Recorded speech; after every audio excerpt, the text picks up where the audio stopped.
Live right now, first at 11 o'clock here on the WHAS11 night team. Kentuckiana is under a winter weather advisory tonight as we show you our max HD radar. The advisory going in overnight and into the morning. Hello, everybody, and thank you for being with us on this busy evening tonight. I'm Doug Proffitt. Coverage of that JCPS vote that happened 1 hour ago to close 2 elementary schools is coming right up. But first, Mallory wants to give us all a first look at what we can expect in the morning. How are the roads going to be, Mallory? Hey there, Doug. We do have an increased risk of seeing some slick road conditions for the Wednesday morning commute through about mid-morning. And because of that, yes, the National Weather Service went ahead and issued a winter weather advisory for all the counties in purple. They did tack on a few extra counties compared to where we were earlier in the evening. And this is because even though we're looking at light precipitation amounts, the road temperatures are quite cold, so anything that falls in the morning will create slick spots, especially on bridges, overpasses, and untreated roads. Max HD radar, all is dry for us tonight, mostly clear. Clouds will increase later on tonight before that moisture streams in from the southwest after about 5 or 6 o'clock in the morning. This will have some dry air to overcome, but we could start off as a freezing drizzle or a light freezing rain, which we do not like to see. As the atmosphere cools and becomes more saturated, we could have a brief window of some light snowfall, 8, 9, 10 o'clock in the morning, looking like maybe a half of an inch if that. But temperatures will start to warm. That snow will transition over to rain, and those high temperatures tomorrow afternoon will be topping out in the upper 30s to lower 40s. Then all eyes turn to the strong winter storm that's going to track across the country this weekend. We'll talk much more about our potential local impacts coming up in our 7-day forecast.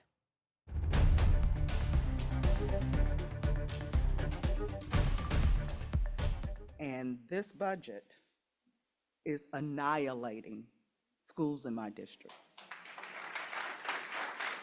And particularly when you talk about closing King Elementary, not only is there a food desert in that area, now we're getting ready to create a school desert.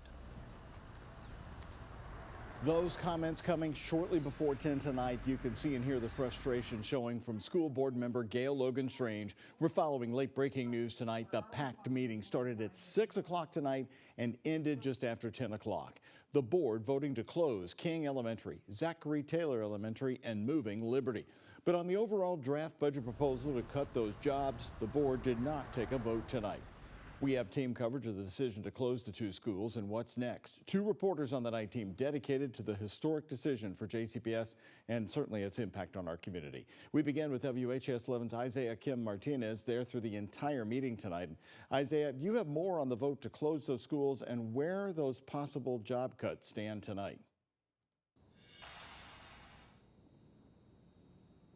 Yeah, Doug, let's start with the school closures that have gotten so much attention. There were speakers tonight who pleaded for the board not to close King, not to close Zachary Taylor Elementary, but ultimately the school board members voted in favor of doing just that. It was a vote 4 in favor, 2 against, and 1 abstaining. And then, of course, there was the other side of this looming budget deficit. How were we going to make up those dollars? The superintendent specifically said, we cannot kick the can down the road. We have to act on his proposal now. That would include central office layoffs, some potential reductions to a lot of programs that are very popular around here when it comes to mental health practitioners, when it comes to those who help student instruction. Ultimately, that vote was just what we call received tonight by the board, so they didn't take a position. But we did hear some initial back and forth that may give us some inclination that if the vote were tonight, this proposal probably wouldn't have gone through. Listen here to some of what the superintendent as well as board members had to say about this. You said you don't want to kick the can down the road here. Are you fearful that that is what's going to happen? Because it seems like if there was a vote tonight, that it probably would have been a no. Again, I can't predict what the vote was going to be tonight. Any thoughts specifically on changes, again, that you might make? You know, central office was something that board member Everett wanted to know more about. I mean, could that number go higher? Right now, we're still negotiating that. We don't have a firm number just yet, so it's hard to really say exactly where we're going to land. I should have never inherited this, right? It should have never happened. No, I didn't accept anything. So I'm not going to talk to you about them. That's not right. But one thing I'm going to say is this. This kind of deficit should never have been allowed to exist anywhere. I can't vote yes on this where it's cutting bodies from the building. Okay. Thank you. Yes, thank you.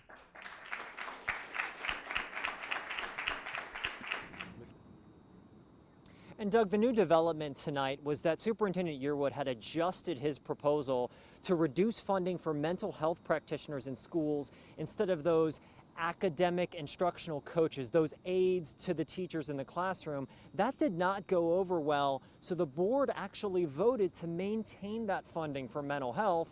And some of the speakers here tonight, members of the community, teachers, were very pleased with that. We help regulate emotions before they escalate. We help students process trauma that walks in our buildings every single day. We help students stay in classrooms, not crisis rooms. And we do not just support students, we support teachers. Thank you for moving to keep MHPs. We've been so scared, and we've been so just kind of trying to wrap our head around where we are and where we want to be.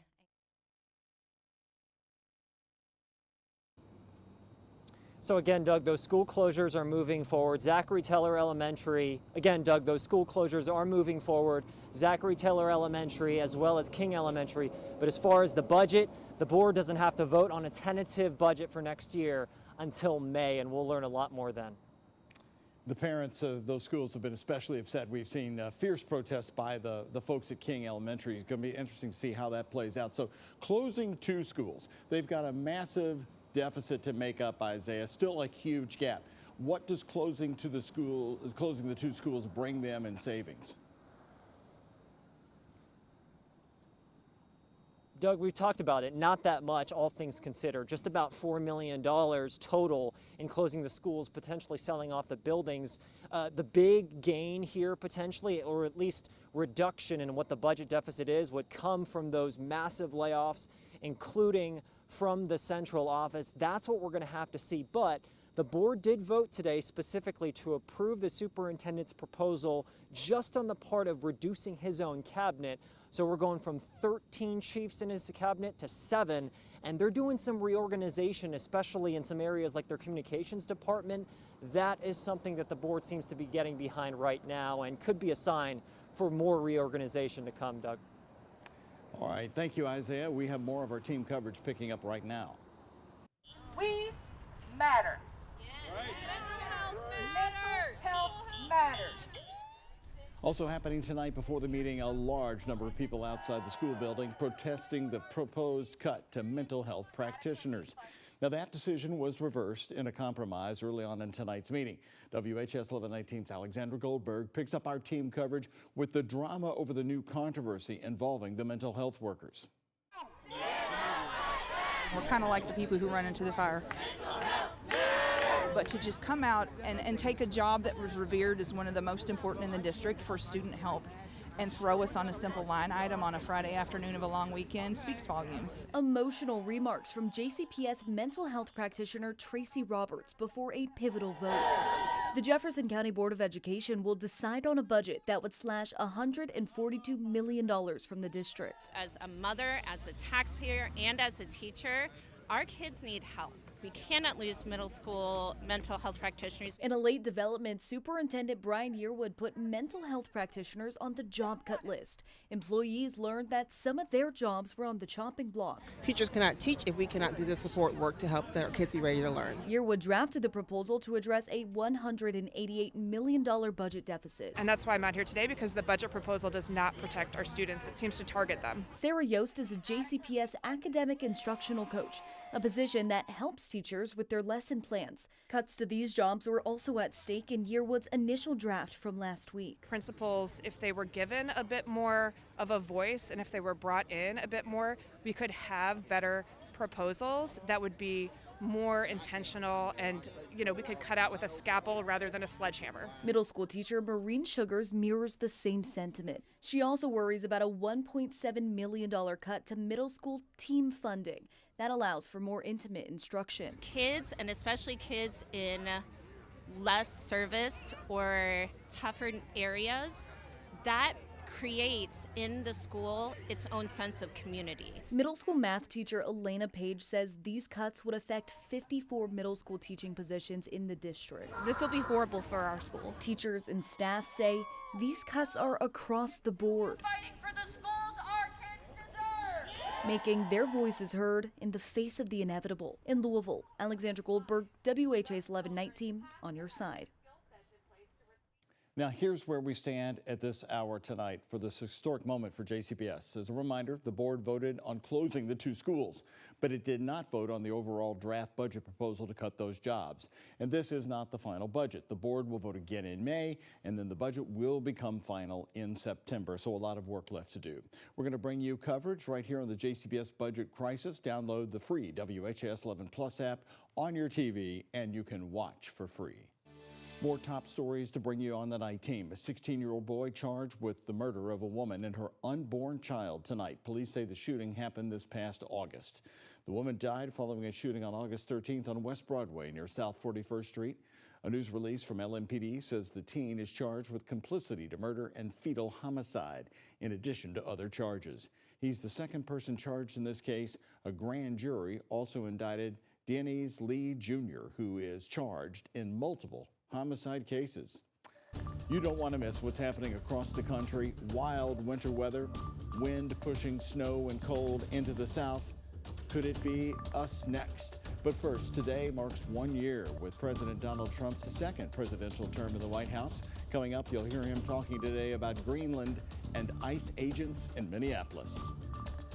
And here at home, we are tracking a light wintry mix on Wednesday that will create some slick spots throughout the morning hours. That's ahead of the stronger weekend snowstorm that we'll be tracking across the country. I'll have more details on both coming up in our extended forecast. Here's a check of today's Kentucky Lottery jackpots. Mega Millions, $250 million. Powerball, $209 million. The Kentucky Lottery, funding education for over 1 million Kentucky students.